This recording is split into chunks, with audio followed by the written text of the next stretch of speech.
మొత్తానికి విలీనం వద్దని ఒంటరి పోరికే మెజార్టీ నేతలు మొగ్గు చూపుతున్నట్టు తెలుస్తోంది. ఇక రాష్ట్రంలో మున్సిపల్ ఎన్నికల నగారం మోగింది. సాధారణ ఎన్నికల షెడ్యూల్ విడుదలైన మున్సిపల్స్ కు ఎలాంటి ఇబ్బంది ఉండదని రాష్ట్ర ఎన్నికల కమిషనర్ రమాకాంత్ రెడ్డి చెప్పారు. కోర్టు ఆదేశాల మేరకు అతి తక్కువ సమయంలోనే ఎన్నికలను విజయవంతంగా నిర్వహిస్తామంటున్న రమాకాంత్ రెడ్డితో మా ప్రతినిధి Srinivas Reddy face to face.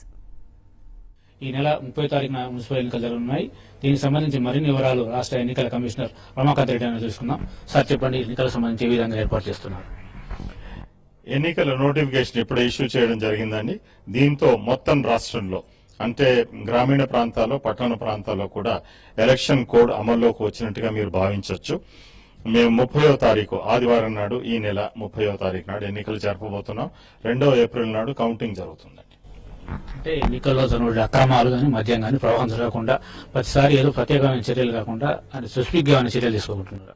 ప్రత్యేకంగా స్పెసిఫిక్ గా చర్యలు గత పంచాయతీ ఎన్నికల్లో గత సంవత్సరం మేము చేశామండి. దాంతో రిజల్ట్స్ మాకు బాగా వచ్చాయి. అదే పద్ధతిన మేము జిల్లాలో గానీ, మండలాల్లో గానీ, రెవెన్యూ డివిజన్ లో గానీ కమిటీలు పెట్టి excise department, police department, revenue department తో మేము జాగ్రత్తగా మానిటర్ చేస్తూ ఆ కార్యక్రమాలని చేద్దాం అనుకున్నాం. పకడ్బందీగానే జరుగుతుందండి. అంటే ఎన్నికల హడావుడు, సాధారణ ఎన్నికల నోటిఫికేషన్ వస్తున్నాయి. ఈ సందర్భంలో మున్సిపల్ ఎన్నికలు పెట్టడం వల్ల రాజకీయ పార్టీలకు కానీ, ఎన్నికల సిబ్బంది కానీ కొంత ఇబ్బంది కలిగే అవకాశం ఉందా లేదా?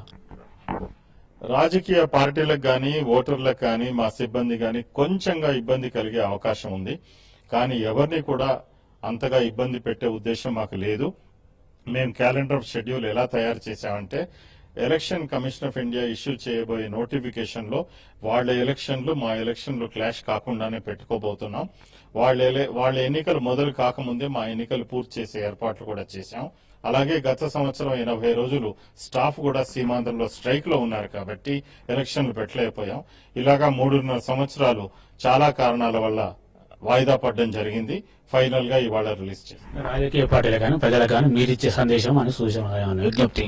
రాజకీయ పార్టీలకు కానీ, ప్రజలకు కానీ, ఓటర్లకు కానీ, మా సిబ్బందికి కానీ నా రిక్వెస్ట్ ఏమిటంటే, సమయం చాలా తక్కువ ఉంది కాబట్టి ఈ సమయంలోనే మనం ఎన్నికలు నిర్వహించుకోవాలని నిర్ణయించుకున్నాం కాబట్టి అందరూ వారి సహాయం సహకారం మాకు అందజేస్తే ఎలక్షన్స్ ఇబ్బంది లేకుండా జరిపే కార్యక్రమం మేము అమలుపరుస్తాం. రాజకీయ పార్టీలు, ప్రజలు, సిబ్బంది అన్ని రకాలుగా సహకరిస్తే ఎన్నికలను ప్రశాంతంగా నిర్వహించడం జరుగుతుందని రమాకాంత్ రెడ్డి అంటున్నారు.